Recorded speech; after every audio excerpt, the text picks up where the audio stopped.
Janeiro passa a apresentar Movimento Espírita em Foco. Apresentação Cláudia Dutra. Alô você, amigo e companheiro da Rádio da Fraternidade. O programa Movimento Espírita em Foco está no ar. E no ar, hoje nós queremos apresentar aqui para vocês esse cartaz lindo que está aqui atrás na nossa tela. Brasil, coração do mundo, pátria do Evangelho. A arte tem sido uma colaboradora extraordinária da divulgação das informações espíritas. Tão importante que a FEB tem uma área de arte hoje em dia. E a FEB, ela está promovendo, inclusive, nos próximos dias, com inscrições até o dia 31 agora do 7, um curso em 4 módulos para que você possa entender o papel da arte espírita como proposta educativa, transformacial e terapêutica. A arte é uma forma de autoexpressão humana. Nós precisamos pensar nessa terapia que a arte traz, porque traz conteúdos extraordinários da doutrina, abre um leque de possibilidades de você atingir campos e pessoas que talvez uma mensagem passada de outra forma não atinja. Basta a gente pensar que o espírito imortal que somos demanda que tenhamos várias possibilidades e várias frentes, porque a vida por si só, por meio das lentes de compreensão, ajuda a formar pessoas mais equilibradas. E a arte faz isso e faz muito bem. Por isso, na tarde de hoje, nós temos o prazer não só de apresentar essa questão da arte espírita como parte integrante da divulgação dos postulados doutrinários, como receber com muito carinho o nosso queridíssimo Kaique Assunção, que traz a companhia Renovarte 1000, com peças lindas, continuando um trabalho que foi feito por mais de 30 anos, Kaique. 26 anos. 25 anos com a companhia Mensageiros e que está agora com a Renovarte, continuando a trazer essas informações maravilhosas através da arte espírita. Kaique, boa tarde. Boa tarde, Cláudia. Boa tarde aos ouvintes da Rádio Rio de Janeiro. Mais uma vez é um prazer estar aqui, sempre falando de arte espírita, né? E dessa vez falar dessa peça especialíssima, Brasil, coração do mundo, pátria do Evangelho, especificamente esse projeto que vai ser apresentado num único fim de semana aqui no Rio de Janeiro. E diferente até das outras apresentações que a gente fez dessa peça, né? Vai ser no Imperator, mas a gente não vai estragar a surpresa, vamos falando aos poucos. Mas né? a gente vai falar aos pouquinhos, né? É verdade. Um projeto único, num único fim de semana no Rio de Janeiro, que vai ser apresentado no Imperator Meyer, todo mundo conhece, né? E que se refere a essa peça aí que tem nos dado bastante dor de cabeça e alegria. Dor de cabeça porque é a mais trabalhosa de todas que a gente fez, dá muito trabalho fazer essa peça, pede muita concentração, exige muito, né? Mas que felizmente tem dado muitas alegrias pra gente, graças a Deus. Viemos agora de uma apresentação, Teatro Municipal de Niterói, né? De grande sucesso. Um abraço, pessoal de Niterói, foi um prazer estar aí mais uma vez.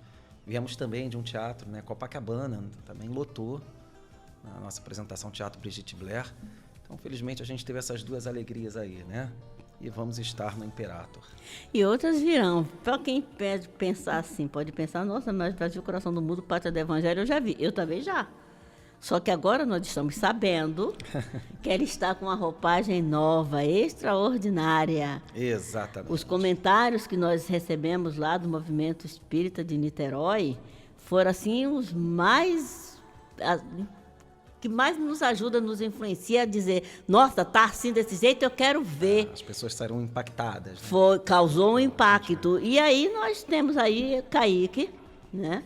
Trazendo esse material. A gente vai pedir aqui para ele falar um pouquinho sobre a peça, mas por que a Rádio Rio de Janeiro está trazendo agora para vocês, tanto tempo antes, né, da peça acontecer, porque ela vai acontecer em setembro, depois nós vamos falar aqui os dias, horários e tudo mais, mas trazendo essa informação para vocês, porque todos sabem, nós estamos comentando já aqui já de algumas semanas, que a rádio completa agora, dia 30 de outubro, 52 anos de atividades. Claro que no dia 30 vai haver uma programação especial, que vamos também falar de arte dentro dessa programação. O dia 30 é uma segunda-feira, então nós vamos ter todos os programas daquela segunda-feira mais voltados para os 52 anos da Rádio Rio de Janeiro, mas nós conversamos com o Kaique, que é um grande amigo da rádio, e Kaique concordou conosco. Nós vamos meio que começar as comemorações a partir dessa apresentação. A partir dessa apresentação lá no Imperato. Então, esperem que algumas novidades vão acontecer nessas duas apresentações,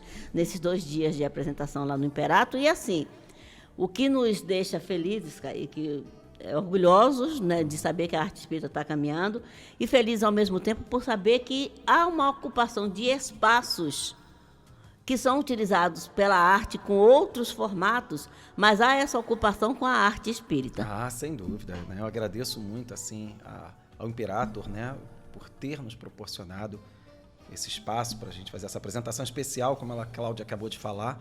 Se comemora inicia essa comemoração dos 52 anos da Rádio Rio de Janeiro. Então, nada mais justo do que a gente fazer uma adaptação especial para esse local, né? Niterói, a gente chegou a apresentar também essa mesma adaptação, e agora, a princípio, teremos só o Imperator, né? Não há condições, infelizmente, da gente fazer outras apresentações, como a gente vai apresentar lá, com elenco ao vivo, com cenas novas, e que dê uma nova roupagem à peça, que no final das contas, ela se propõe a falar a história do Brasil do ponto de vista espiritual, né? Isso é importante frisar, né? É uma peça, antes de mais nada, que conta a história do Brasil. E a gente está, assim, eu tive umas ideias, né? Como sempre, as ideias vêm do nada e deu muito certo, né? Mandei para algumas pessoas lerem e analisarem essas ideias que se referem a essa peça, essa apresentação do Imperator. Todo mundo que leu adorou, humanizou muito a peça, mudou totalmente a peça, né? Conquanto ela continue sendo uma peça que, repito, fala da história do Brasil, mas ela mudou totalmente, humanizou totalmente a peça. A gente mostra 2 tramas em paralelo. Uma da história do Brasil propriamente dita, que as pessoas já conhecem através de hologramas, né? Tá lá 40 atores e atrizes que fazem hologramas. E nós temos aí a outra trama em paralelo, que mostra o que estava acontecendo no plano físico. Então, em resumo, a gente mostra um jovem Chico Xavier, inexperiente, maturo ainda, 24 anos, quando Humberto de Campos aparece a primeira vez para ele. Na verdade, começa com Humberto de Campos ainda encarnado, né? Tem essa, apresentando a família de Humberto de Campos.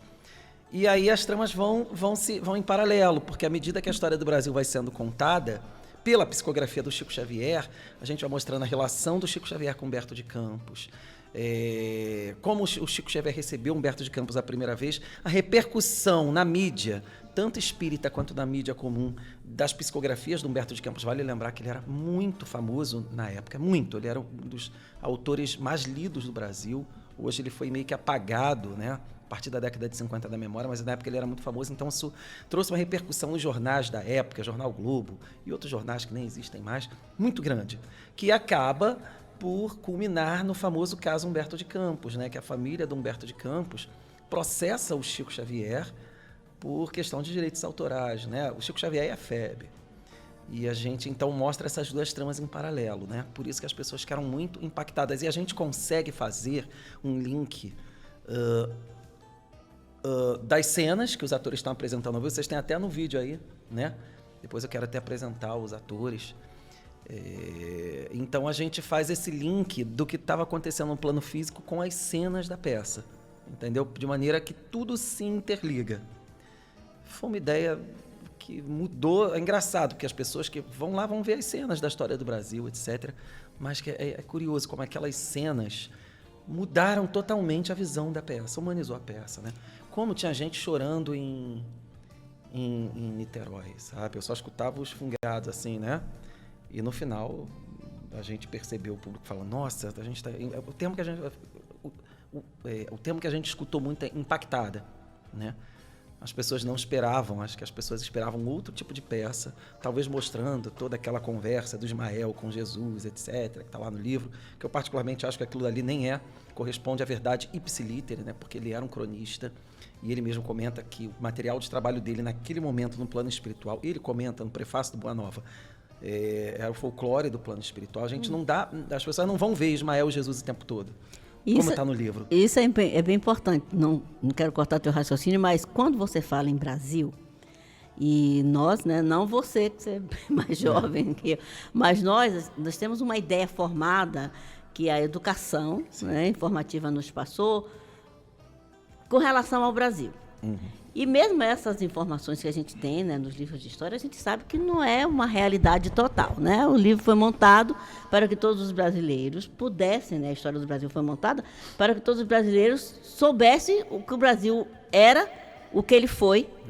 E quando a gente vê essa história contada do plano de vista espiritual, nós percebemos aqueles personagens que estão nos livros de histórias como seres humanos, né? Seres humanos detentores de sentimentos, seres humanos que, embora tenham tido papéis heróicos na história do Brasil, não são nenhum super-herói de capa e espada, eram pessoas que estavam ali porque participavam de um processo da construção dessa pátria do Evangelho. Exatamente. A gente fala Brasil, coração do mundo, pátria do Evangelho, meio sem pensar no que isso significa. A conversa de Jesus com Ismael dá uma certa ideia, essa conversa que está lá, né, no início da obra, nos dá a impressão, né, nos dá uma impressão, né, de um Brasil que hoje nós somos frutos e herdeiros dessa história verdadeira que aconteceu.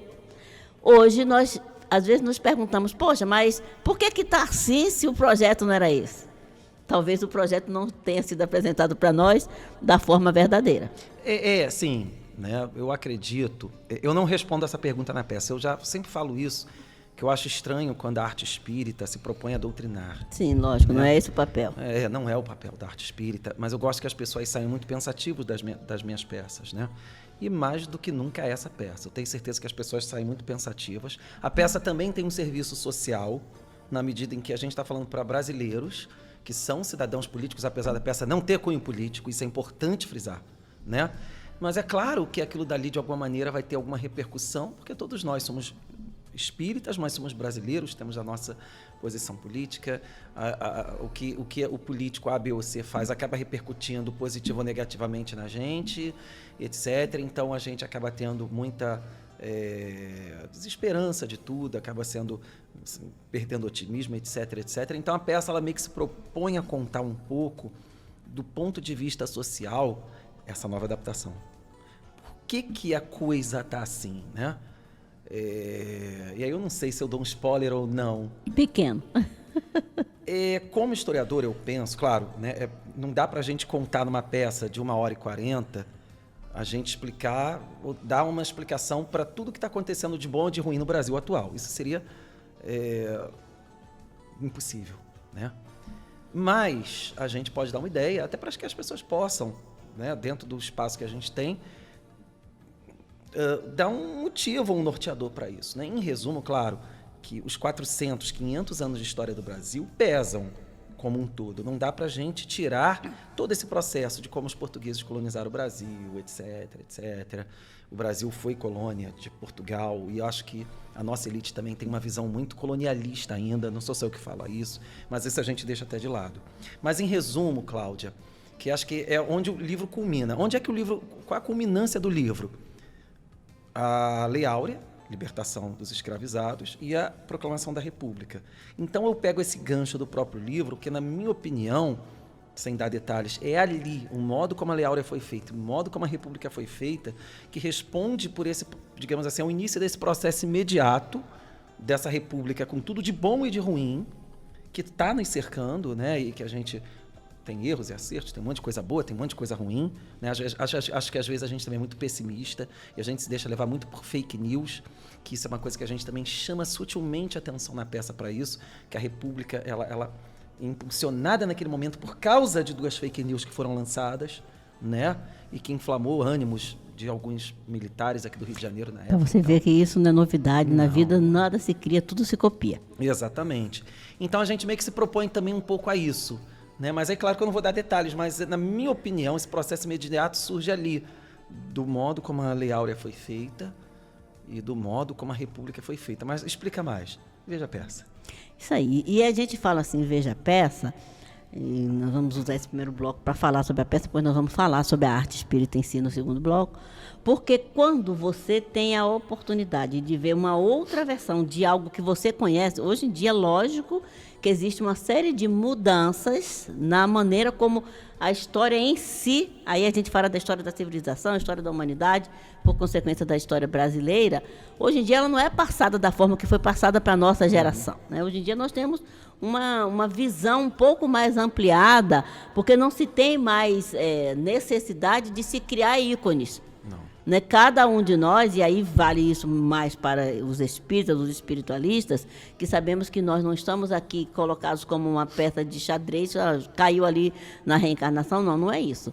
Nós voltamos à vida física, porque nós temos uma série de questões que dizem respeito a nós, espíritos, no nosso processo de construir a nossa evolução, mas diz respeito a nós, coparticipantes, cidadãos de um país, de uma civilização, de uma sociedade. Sim. E isso não é agora, isso sempre foi assim. As reencarnações eram oportunidades que proporcionavam a evolução, e proporcionam, né, a evolução individual, mas essa evolução individual tem a ver com o todo à nossa volta. Né? Quando Joana de Ângeles, lá atrás, né, quando iniciou a sua série psicológica com o livro Um Homem Integral e foi para outros livros que compõem a série. Ela disse uma frase que às vezes a gente repete sem pensar muito, e a frase de Joana é a seguinte, pelo que você falou aí dessa renovação da peça, tem muito a ver com isso. Quando um homem cai, a humanidade cai com ele. Mas quando um homem se levanta, essa humanidade também se levanta com esse homem. Essa é a verdade, essa é a nossa responsabilidade, é o nosso papel. O que nós fazemos, o que somos, as realizações que nós proporcionamos quando estamos encarnados, elas nos levantam e nos derrubam, mas não nos levantam sozinhos e nos derrubam sozinhos, não.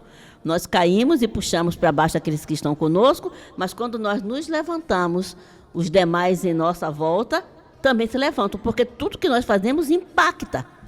E para gerações seguintes, né, futuras. Principalmente. Aí eu falo como historiador também, que muitas das questões que nós temos na atualidade, por exemplo, de violência, etc., tem origem em decisões políticas de 100 e poucos anos atrás. Sim. Né? E como eu falei, eu acho que muito da nossa elite brasileira, muitas decisões da nossa elite brasileira que são estranhas, confusas, isso não sou eu que falo, isso fala-se nos meios acadêmicos, pelo o modo ainda colonialista que a elite brasileira lança o Brasil copiando o que Portugal fazia Vamos aqui. E voltamos e a gente volta trazendo. Eles eram portugueses, nós somos brasileiros, né? Então a gente tem muito... Aliás, a gente fala da elite, mas a gente pode falar até talvez do mais pobre. A partir do momento que a gente chega ali, sei lá, derruba uma árvore, queima isso, acaba com a natureza, comete qualquer tipo de pequeno crime contra a natureza ou contra o patrimônio público, quebrar um orelhão que era antigamente, né? Acaba que no final das contas é também uma pequena, ou suja as ruas, ou polui o mar, é também uma espécie de visão colonialista que nós temos, como se o Brasil só existisse para nos servir. E não nós para servirmos a ele. Então, até isso, a gente fala da elite, mas isso perpassa pelas atitudes diárias. De todos os cidadãos, né? Da sociedade toda. Todos os cidadãos. Importante frisar também uma outra coisa, eu também não sou monarquista. Não, nós não estamos aqui para falar de partidarismo. Quando o Kaique citou essa história do orelhão aí, veio na minha mente uma outra coisa que hoje se faz. Na época quebrava o orelhão, porque era o orelhão que se tinha para se comunicar. E aí, se você precisasse pedir um socorro para alguém ou qualquer coisa, não podia, porque o orelhão tinha sido quebrado por outrem. Né? Esse outro pode não ter sido você hoje, mas podia ser você amanhã, que também por algum motivo qualquer comeu tua ficha ou teu cartão, vou quebrar o orelhão, vou sacudir, vou não sei mais o quê. Hoje em dia, bota-se escada, sobe-se nos postes e se arranca os fios para vender o cobre, e aí você acorda, você está sem telefone, você acorda, você está sem internet, você para o trem que vai levar todo mundo para ir trabalhar. Então, assim, essas nossas ações, por isso que a gente tem que observar lá a frase de Joana, toda vez que o homem cai, cai fazendo atitudes, cometendo atos. E quando ele cai, ele derruba um monte de gente com ele, junto. Mas quando o homem se levanta, quando ele rega uma planta, ou quando ele faz alguma coisa boa e tira um papel que foi jogado num lugar que vai cair dentro de um bueiro, vai causar uma inundação daqui a algum tempo, essa humanidade educada para fazer isso também se levanta com esse homem. Então, a peça Brasil, Coração do Mundo vai falar de personagens que nós conhecemos, aí eu vou deixar para ele dar os spoilers que ele quiser dar no segundo, de personagens que nós conhecemos, alguns nós admiramos, outros nós ficamos cheios de reticências, por que essa criatura fez isso lá atrás, há 150 anos, há 200 anos, por que fez isso, e lembrar que, como o Kaique falou, Humberto de Campos, ele era um escritor, um autor muito lido, muito conhecido, né? Eu que ainda sou da época da admissão ao ginásio, que o diga que tínhamos que ler, né? José de Alencar, Humberto de Campos, fulano de tal, porque isso caía na prova de admissão ao ginásio, a gente tinha que fazer resumo de livros. Hoje em dia, o processo educacional continuou avançando e isso fez com que algumas pessoas, alguns grandes ícones ficassem um pouco de lado. Mas não ficou esquecido não, porque quando você fala em Humberto de Campos, salvo os jovens que não têm o hábito da leitura, as pessoas sabem quem Humberto de Campos era um escritor brasileiro. E se tiver curiosidade, entra lá na internet que os livros do cara vai estar lá. Tanto os que ele escreveu pela mediunidade de Chico, quanto a sua obra literária, quanto Encarnado. Se você procurar, você vai encontrar, correto? Com certeza. Encontra-se muita coisa, principalmente na Biblioteca Nacional. Sim. No site da Biblioteca Nacional. Dá para pesquisar assim nos jornais da época, eu fiz muito isso. Eu tive que mergulhar muito na personalidade do Humberto de Campos, figura pelo qual eu fiquei totalmente encantado, né? Eu tive até correspondência com a neta dele, a gente trocou ideias, que eu queria escutar um pouco da família, né? Que é coisas que a gente não vê nos livros, nos jornais e tal. E é uma figura que foi muito cativante, né? Ele veio do norte, do nordeste do país, e muito pobre, perdeu o pai cedo, a mãe lutava para sobreviver, e ele foi um autodidata. Ele se torna jornalista como autodidata, ele não era da elite, ele não tinha condições de estudar, tudo foi com o esforço dele. E ele começa a escrever no Pará, depois ele vem para o Rio de Janeiro, ele chega aqui em 1912. E só sai daqui desencarnado, né? Que ele falece prematuramente em 5 de dezembro de 1934. Eu fui até no túmulo dele do São João Batista, consegui localizar. Já fui lá algumas vezes no túmulo e tal. E, inclusive, a peça, uma das cenas iniciais passa lá, né? No túmulo dele, quando ele desencarna e tal.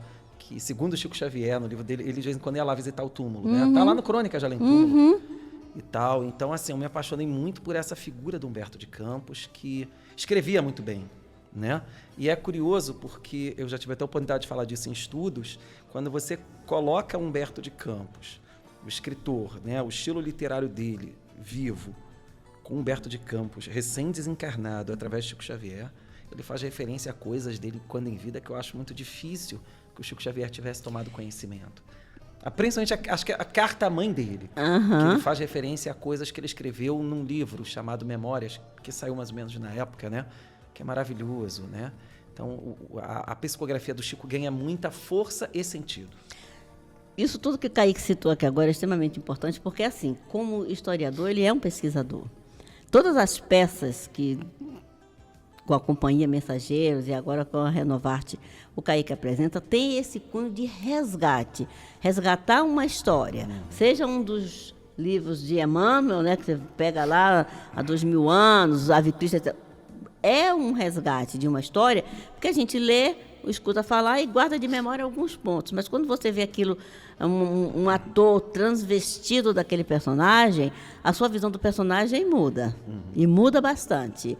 Porque são espíritos que reencarnaram para escrever a história, não foi só para o Brasil, né? Escrever a história do ser espiritual encarnado no mundo, para fazer a diferença com seus erros e acertos, que é o que nós fazemos quando nós estamos aqui. Então, por que nós estamos trazendo esse programa agora, final do mês de julho, para que nós... É um programa gravado, né? Todos os meses o programa Movimento Espírita em Foco, uma das sextas-feiras apresenta um programa gravado, por motivos profissionais da apresentadora. E apresenta um programa gravado, mas fizemos questão de trazer agora, porque tem aí o mês de agosto e você corra para adquirir o seu ingresso. O Imperato é um lugar lindo, é um espaço que é um espaço cultural e que está se abrindo para que o Movimento Espírita possa utilizar. Então, vamos lá, Movimento Espírita. Vamos no Imperato, vamos assistir a peça. A Rádio Rio de Janeiro está iniciando aí as suas comemorações dos seus 52 anos. Há umas novidades para vocês, né?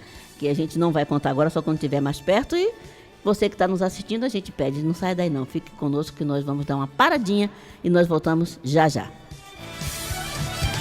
Você está ouvindo Movimento Espírita em Foco. Apresentação Cláudia Dutra. Você está ouvindo Movimento Espírita em Foco.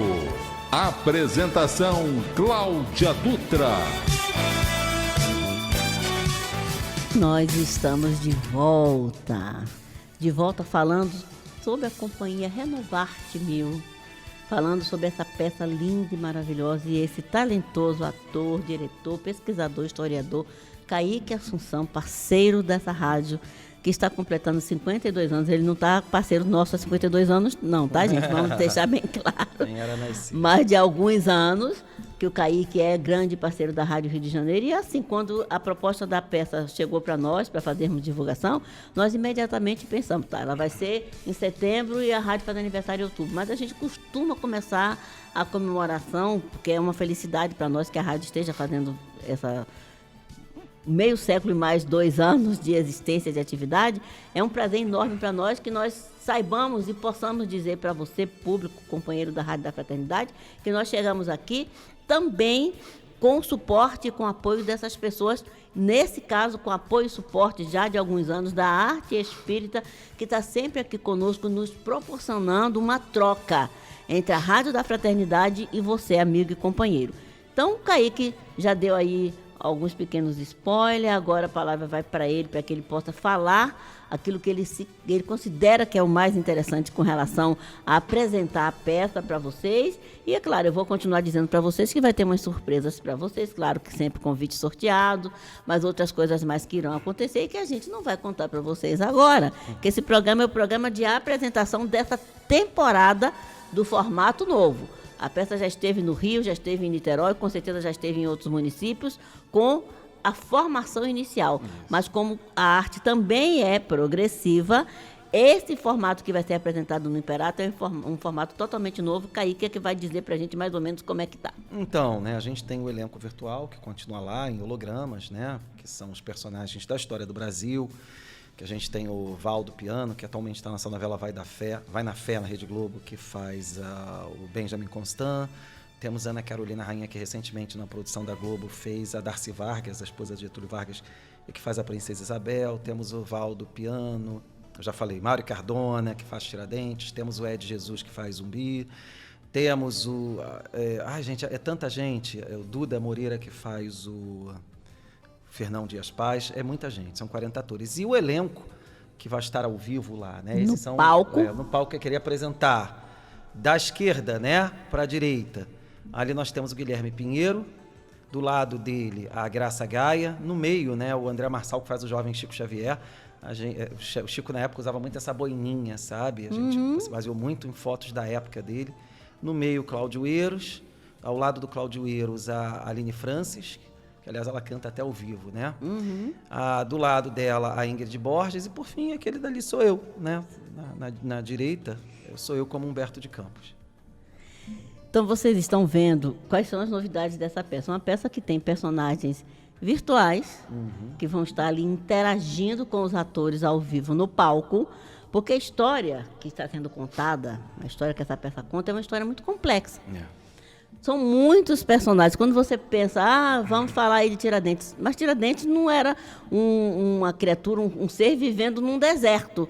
Havia uma infinidade de pessoas ali em torno dele, a sociedade na qual ele estava inserido.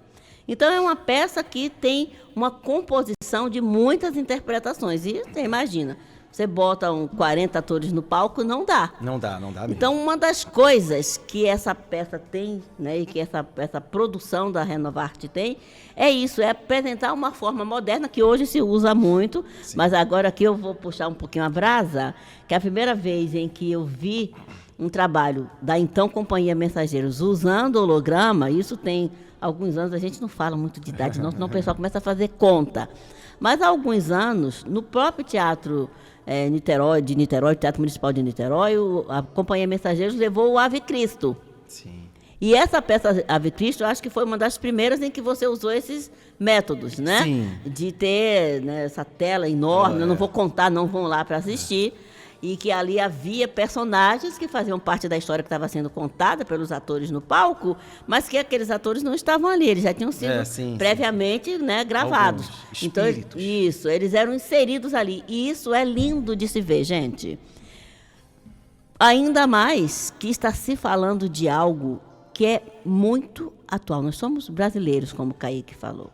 E diz o ditado popular, mas completamente correto, que quem não sabe de onde vem, também não sabe o que está fazendo nem para onde está indo. Exatamente. Então, nós precisamos saber quem nós somos pela nossa herança. Nós somos produtos de outros que nos antecederam, não produtos espirituais, nem fisicamente falando, mas produtos sociais. A sociedade é um produto da sociedade que nos antecedeu. O Brasil é um país jovem, né? Um país muito jovem, comparado aí com a Europa, com o Oriente, é um país muito jovem. E um país que ainda está escrevendo a sua história. No entanto, precisa conhecer os protagonistas do início dessa história. É lindo demais quando Ismael apresenta a terra do cruzeiro a Jesus. É lindo demais. Mas o que é que nós fazemos com essa informação, Kaique? Pois é, né? A gente, antes de mais nada, o que a peça propõe é que a gente pense, repense através das nossas pequenas atitudes, né? Eu, na verdade, nem respondo essa questão que divide um pouco o meu espírito, o Brasil é ou não o coração do mundo. Eu deixo que as pessoas pensem. Então, acho que a grande mensagem da peça é, se trabalhe. Vamos bater firme. Porque não adianta a gente ficar colocando isso numa bandeira, Brasil, coração do mundo, pátria do evangelho, se eu não tenho um voto lúcido, se eu não consigo separar dentro do campo político todo que tem aí, o que é fake news do que é verdade. Se eu propago, isso não é discurso político. A gente está falando de espiritismo, que o espiritismo se propõe. Quando nós falamos, nós temos que lembrar que quando se fala em política, a gente não está falando de política partidária, não. Tudo é política. A sociedade é política. Mas não tem nada a ver com política partidária, não, tá, gente? Porque o espiritismo, no final das contas, se propõe a promover a paz. Exatamente. E quando Ismael apresenta a terra do cruzeiro a Jesus, nós não podemos esquecer da bandeira branca. Exatamente. Que de joelhos ele apresenta. E nessa bandeira está escrito: Deus, Cristo e caridade. Que de maneira alguma também a gente está aqui para dizer, não, a gente leva a reflexão. Exatamente. A reflexão do que é, e acho que a peça deixa isso muito claro, já de cara. O que é essa pátria do evangelho, o quanto nós estamos distantes dessa pátria do evangelho. De viver, lembrando de viver. Que o Chico Xavier também tem uma fala que a gente até... Olha eu estragando aí. Não vai estragar a peça, não. Vou deixar ele respirar fundo aqui, tá? A gente tem que saber viver esta pátria. Se ela estiver dentro de nós, se a pátria do evangelho nascer em nós, olha a pergunta que foi o próprio Humberto de Campos que faz: quando é que Jesus nasceu para cada um de nós? Ele fala lá de alguns personagens da época de Jesus, quando foi que Jesus nasceu para cada um deles. E para nós, que queremos levantar a bandeira Deus, Cristo e caridade e dizer que somos a pátria do evangelho e o coração do mundo.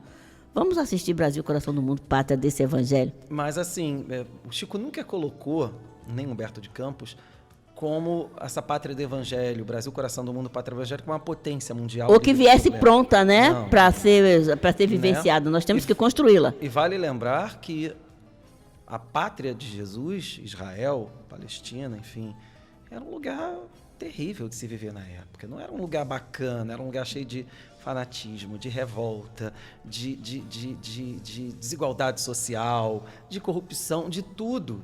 Tanto que dentro dali do contexto do Império Romano, era uma das regiões que mais dava problema ao Império Romano. Mas foi lá... foi a pátria de Jesus. Foi lá que Jesus nasceu, porque era esperado um guerreiro sob um corcel de espada em riste, e ele vem trazer essa espada embainhada, com a lança para baixo.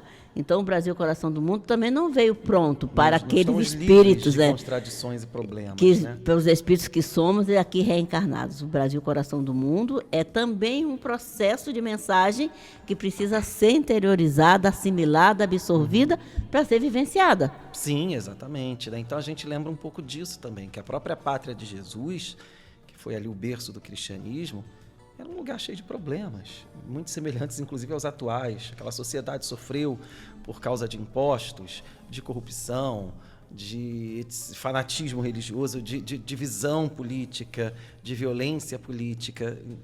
E, no entanto, foi a pátria, que foi o local que iniciou o movimento cristão.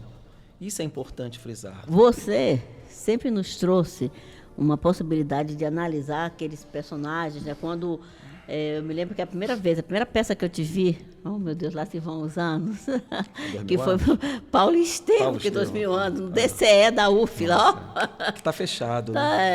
DCE da UF. E eu me recordo de você passando ali entre nós, na plateia, com um perfume oriundo da época, não sei mais o quê.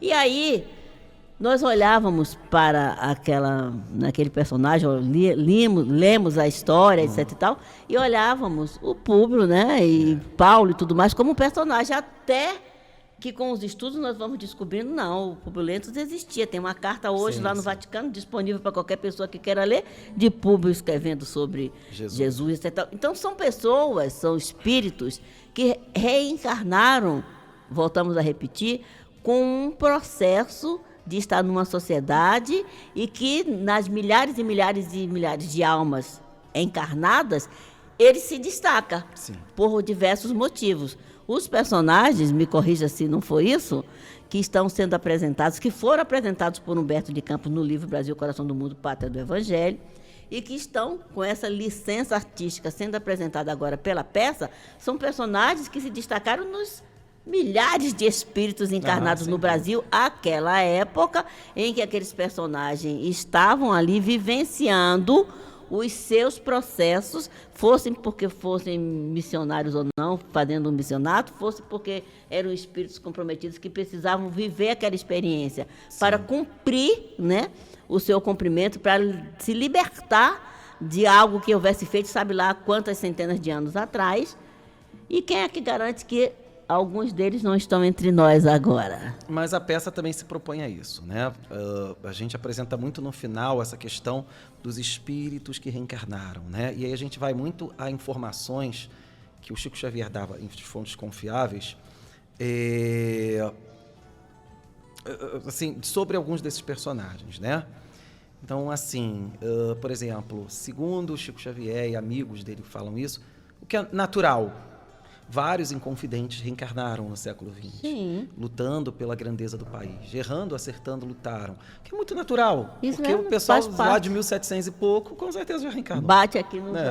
Isso aí é fato. É fato. E a gente fala um pouco também dessa questão, acho que os inconfidentes são os mais assim fortes dentro desse contexto. Foi um grupo grande que esteve nas mais variadas áreas do saber humano no século XX, né?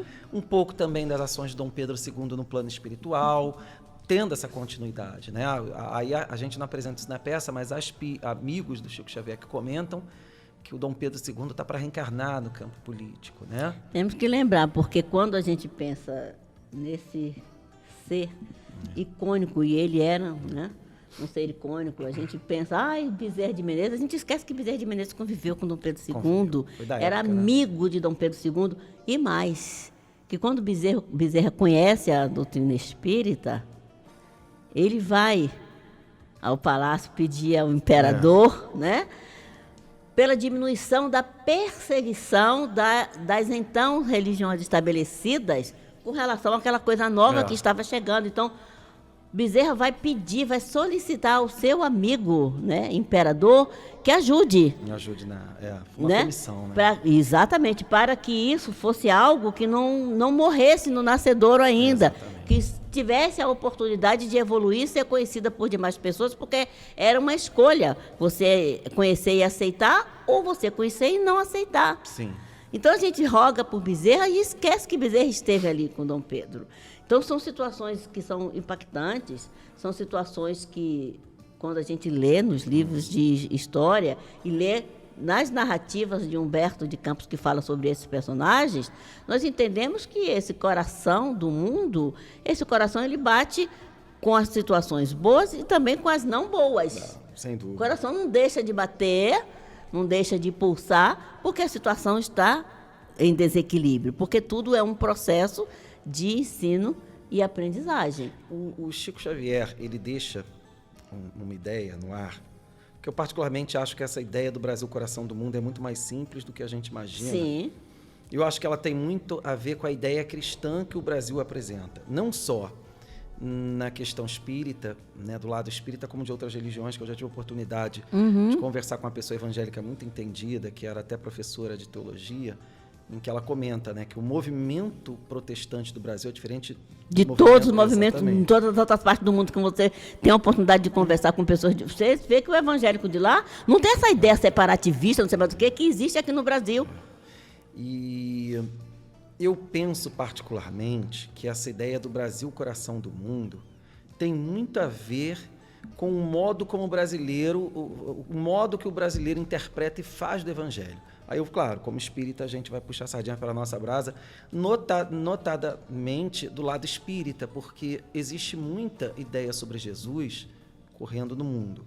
Mas eu particularmente acho que o que está no Evangelho segundo o Espiritismo, em linhas gerais, não estou nem falando daqui, e tal, é o Jesus que eu particularmente concordo, porque é o Jesus que restabelece as ideias do tipo amar uns aos outros, o perdão das ofensas, né? E ele não fala de salvação apenas pela fé, mas pela ação. Então, eu particularmente acho que esse Brasil, coração do mundo, pátria do evangelho, ele já tem início quando o movimento espírita desaba no mundo e se mantém no Brasil. Exatamente. Entende? Então, eu acho que nas gerações futuras, o que vai ser o mundo daqui a 200, 300 anos? É um mundo que está perdendo muita crença na fé cristã. Eu soube de um caso que na Europa, gente, me perdoem, não sei se é a França, é um desses países da Europa, que tem gente que não sabe nem o que é a cruz. Exato, é porque se confunde, existe uma confusão entre o Jesus histórico, que é o ser encarnado, né? Que já foi comprovado que existiu, que nasceu na Palestina, que estava o ser histórico.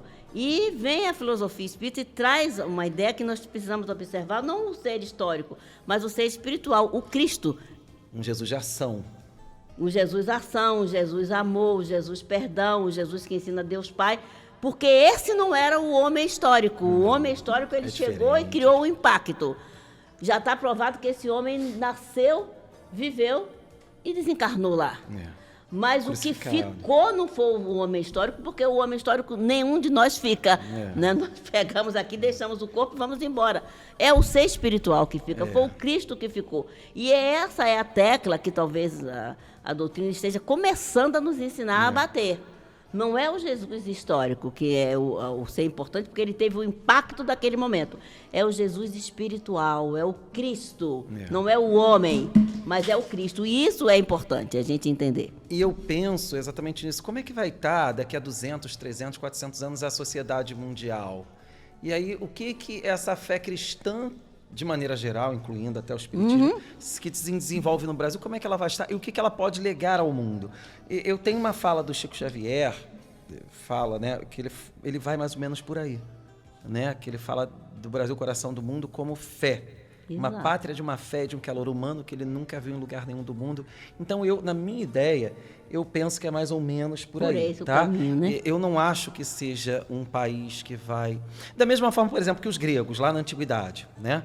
Os gregos legaram um monte de coisa a gente, das nossas ideias, do nosso vocabulário, de tudo. A ideia do átomo. Ciência, medicina, tudo veio de lá. Exatamente. Então, eles tiveram essa missão.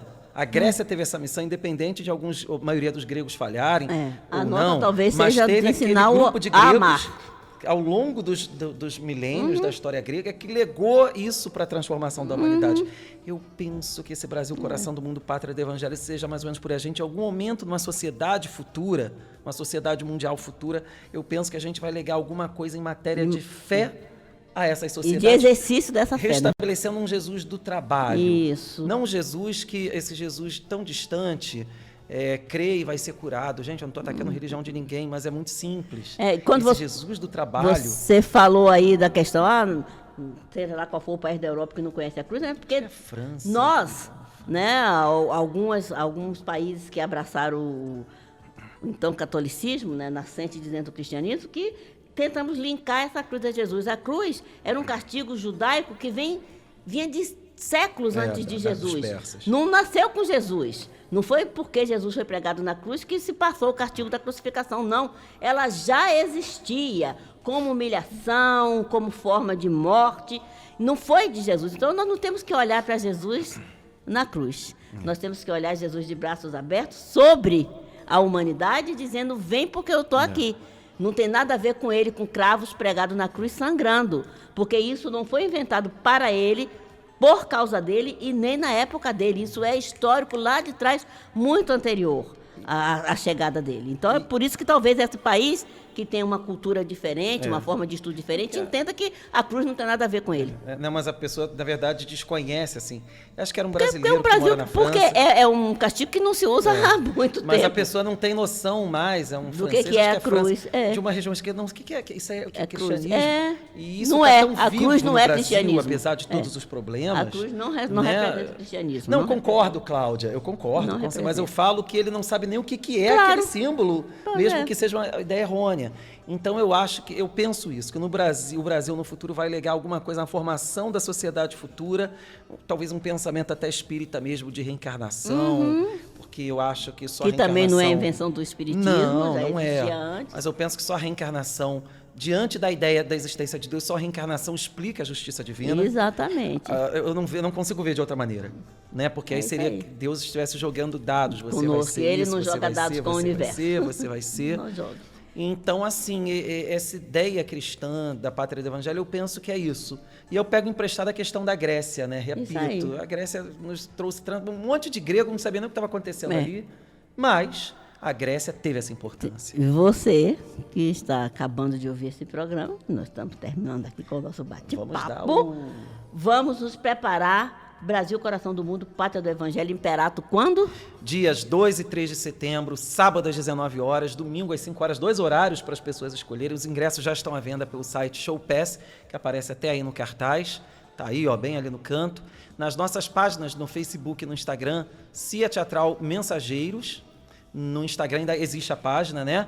Ou Renovar T1000 no Instagram. No Facebook, CIA Teatral Mensageiros. Ou na minha página mesmo, Kaique Assunção, tá lá também o cartaz para vocês compartilharem. Gente, o que a gente pede é que vocês divulguem para a gente lotar esse teatro nessa programação tão especial dos 52 anos da Rádio Rio de Janeiro, que faz aniversário. E claro, quem ganha o presente sempre é você. Repetindo aqui o que o Kaique já falou, esse formato, por enquanto, apenas quem for o Imperato vai poder assistir. Só. Não tem nada a ver com os outros formatos que a peça já apresentou. Mesmo e assim, para quem já viu. As outras novidades que vão acontecer com relação a essa peça e essa participação, essa parceria com a Renovar T1000 e a Rádio Rio de Janeiro, ao longo das nossas programações daqui para frente, vocês vão ficar sabendo, vocês vão compreender, vão entender e vamos lá. Vamos ao Imperato comemorar os 52 anos da Rádio Rio de Janeiro e o sucesso que será, com certeza, inesquecível dessa formação nova do Brasil, Coração do Mundo, Pátria do Evangelho. Porque, já me despedindo de vocês e pedindo a despedida de Kaique, a gente tem que fazer acontecer quando nós acreditamos, quando nós temos confiança e temos fé. Isso aí.